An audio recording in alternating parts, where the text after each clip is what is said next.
আসসালামু আলাইকুম। আমরা আজকে অ্যালফাবেট বা এর যাবতীয় শাখা প্রশাখা নিয়ে কথা বলবো। আমরা জানি অ্যালফাবেট শব্দের অর্থ হচ্ছে বর্ণমালা। অ্যালফাবেট শব্দের অর্থ বর্ণমালা।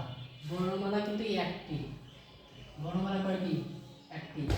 আমাদের অনেক কিন্ডারগার্টেনে বই লেখা আছে যে এ থেকে জেড পর্যন্ত যে মোট 26টি লেটার বা বর্ণ আছে এদের সমষ্টিকে বলা হয় বর্ণমালা বা অ্যালফাবেট, যেটা পুরোটাই ভুল। আসলে এ থেকে জেড পর্যন্ত মোট যে 26টি লেটার বা বর্ণ আছে এদের সমষ্টিকে কখনোই আসলে বর্ণমালা বলা যায় না, এদের সমষ্টিকে বলা যেতে পারে অ্যালফাবেট। কেন আমরা সেটা আসলে এখানে ক্লিয়ার করবো স্যার? আসলে বর্ণমালা বলতে আমরা কি বুঝি? বর্ণমালা বলতে আমরা বুঝি বর্ণ দিয়ে যে মালা হয় সেটা হচ্ছে বর্ণমালা।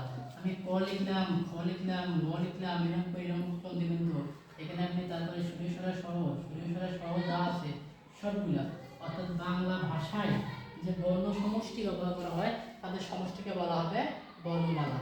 তাহলে আমরা এখান থেকে বলতে পারি এ থেকে যে পর্যন্ত যে মোট 26টি লেটার বা বর্ণ আছে এদের সমষ্টিকে অ্যালফাবেট বলবে, কিন্তু কখনোই বর্ণমালা বলবে না। বর্ণমালা কাকে বলবে? বাংলা ভাষায় যে বর্ণ বা বর্ণ সমষ্টি ব্যবহার করা হয় তাদের সমষ্টি হচ্ছে বর্ণমালা। বর্ণমালা কয়টি? একটি। তাহলে আমরা এই 26টি বর্ণমালা একটি নিয়ে এখানে কথা বলতে পারি। অ্যালফাবেট থেকে আসে আমাদের দুইটা হলো বিষয়, একটা হচ্ছে ভাওয়াল, একটা হচ্ছে কনসোনেন্ট।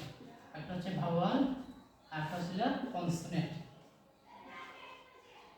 কনসোনেন্ট আমরা জানি ভাওয়াল 5টি, এ ই আই ও ইউ, আর বাকি ইউজটি হচ্ছে কনসোনেন্ট। কিন্তু এই ভাওয়াল 5টি ছাড়াও আরো কিছু ভাওয়াল আছে যাকে আমরা বলি সেমি ভাওয়াল। আমরা এই বিষয়টা একটু বেশি করে বুঝবো। সেমি ভাওয়াল যাকে বলা হয় ডাব্লিউ এবং ওয়াই। তাহলে ডাব্লিউ এবং ওয়াই কে বলা হয় সেমি ভাওয়াল। কেন এগুলোকে সেমি ভাওয়াল বলা হয়? আমরা জানি ভাওয়াল ছাড়া কোনো শব্দ গঠিত হতে পারে না। তাহলে শব্দ হতে গেলে আমাকে ভাওয়াল থাকতে হবে।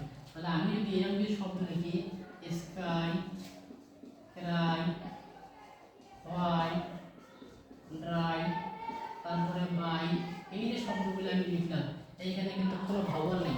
তাহলে ভাওয়াল ছাড়া কিন্তু কখনো শব্দই হতে পারে না। তাহলে আমরা বলতে পারি এইখানে ওয়াই, এইখানে ডাব্লিউ, এগুলো হচ্ছে সেমি ভাওয়াল। তাহলে ভাওয়াল ছাড়া যে সকল বর্ণ তৈরি যে সকল শব্দ হবে সেখানে ভাওয়াল না থাকলেও অবশ্যই সেমি ভাওয়াল থাকতে হবে। এটুকুই আজকের জন্য। ধন্যবাদ সবাইকে।